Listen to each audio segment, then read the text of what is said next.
everyone! So this video will help you with how to edit your historical paragraph.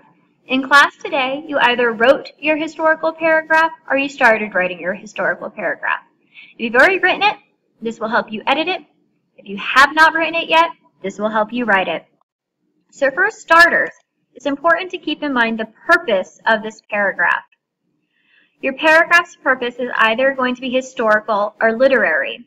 If you're watching this video, it's because yours is going to be specifically historical. The second purpose is to convince your readers to come toward your location. So you have two purposes that you have to achieve in this one paragraph. Now the way that you're going to format your paragraph is through 4 or more sentences. You'll have a topic sentence. You'll have evidence that will be 1 or more sentences. You'll have elaboration that will also be 1 or more sentences. And you will have a transition or wrap-up that will be 1 or more sentences. So for starters, let's talk about your topic sentence. So the topic sentence should introduce what your entire paragraph will be about and its purpose. So when I'm trying to figure out what I'm going to write about, I need to think about my topic in order to write a topic sentence. So for starters, I know that I'm going to write about O'Connell Street. And if I think back to my jigsaw terms, I remember the 5 terms that I learned for O'Connell Street. Now please note that you are not likely writing about O'Connell Street, so you will be doing all of this for your term. I'm just using mine as an example. Now for my topic sentence, I'm going to talk about what my entire paragraph will be about. And I've also made the decision that in my paragraph, I'm going to talk about Saxville Street and Daniel O'Connell. So in my topic sentence, I write, O'Connell Street's historical significance begins with its namesake, Daniel O'Connell, who made great strides in peacefully gaining Irish freedom. So the breakdown for this is, I named the location that I'm focusing on, and that's O'Connell Street. That is my main focus. That's the location I'm trying to convince people to go to. I also note that I'm going at this from a historical perspective by saying historical. Next, I state what my sub-topic's going to be. I'm focusing on O'Connell Street, but I'm also going to focus on O'Connell Street by talking about Daniel O'Connell himself. And then I bring in my explanation. Why is this dude important? Well, it's because of the Irish freedom that he helped gain. So your topic sentence should have these 4 things as well. It should state your location, it should state your perspective, it should state your subterm, and it should explain why this term is important. Now, go ahead and pause this video and write your topic sentence.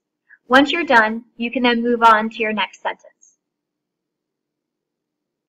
Now for your next sentence, you're going to provide evidence to support what you're trying to prove. So right now, for my evidence, I'm going to talk about Irish freedom, because that's what I said made Daniel O'Connell so important. So I'll write, for example, O'Connell was known for beginning the push towards Irish freedom from Britain. He pushed for a repeal of the Union Act that had merged the parliaments of Britain and Ireland. Despite being imprisoned for his views, O'Connell fought against the Union Act until his death. And that was written by Trevor on page 5. So what's important to the evidence sentence or sentences? The first thing is that I have a transition. For example, when you start your evidence, you're going to want to make sure that you transition by saying, for example, or for instance, our research shows. This will help your readers know that they're reading evidence. Also, I state what I'm writing about, and that's Irish freedom. That is my focus for my evidence. Then I explain why Irish freedom was important in reference to O'Connell. And then I end with my in-text citation. It's the author's last name and the page number. You might not have a page number, but you should have an author's last name where you got this information from. Remember, if you also don't have an author, you can put the title of the website instead. Now, Go ahead and write your evidence sentence, and then when you're done, you can move on. So next comes the elaboration. So for my elaboration, I need to think back to my evidence. So this is what I wrote for my evidence. What my elaboration is going to do is I'm going to explain in my own opinion what this means and why it matters. So for my elaboration about Irish freedom, I would write, though O'Connell did not succeed in repealing the Union Act, his life dedication to the freedom of Ireland set up a framework for later rebellion and policy change. So admired was O'Connell for his efforts that Sackville Street, a major thoroughfare in Dublin, was named after him. So note that I brought in my other jigsaw term here, right here, so I get to cross that out. Now, what's important about this is I explained why that evidence I provided was important. And it was important because it helped for later policy change and rebellion. And I say that you should care because he was so admired for this that they named a street after him. So in your elaboration, you got to tell me what your evidence means and why it matters. Now go ahead and write your elaboration, and when you're done, you can move to the next sentence. Now, your next sentence is going to be the transition, or in this case, because you won't have a following paragraph unless you really want to. That would be awesome. But if you're not going to have a following paragraph, this would just be a wrap-up. So for the transition or wrap-up, you might write something like this.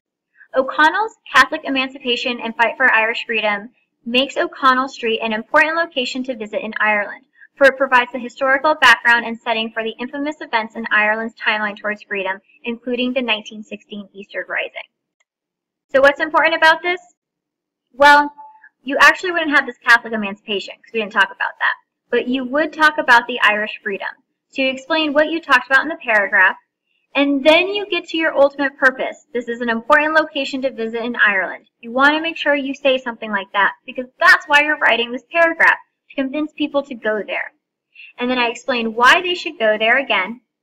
And then this 1916 Easter Rising, this would be what we would consider the transition that was set up to write a second paragraph about the 1916 Easter Rising. If you want to go above and beyond and shoot for a legendary rating on your rubric, you would then write a following paragraph about the 1916 Easter Rising, much like this one that you just wrote. If you want to go for the proficient level, you can stick to this one paragraph and you can end it here with a wrap-up. I hope this helps. If you have any questions, please refer to this page, which shows the entire paragraph put together and can be used as a guide to help write your own. And if you then still have questions, please email me and I will answer as quickly as possible. I will also be in my room at 8 o'clock tomorrow morning, and you can come and find me and ask questions if you have any. All right, good luck. Go and write that paragraph.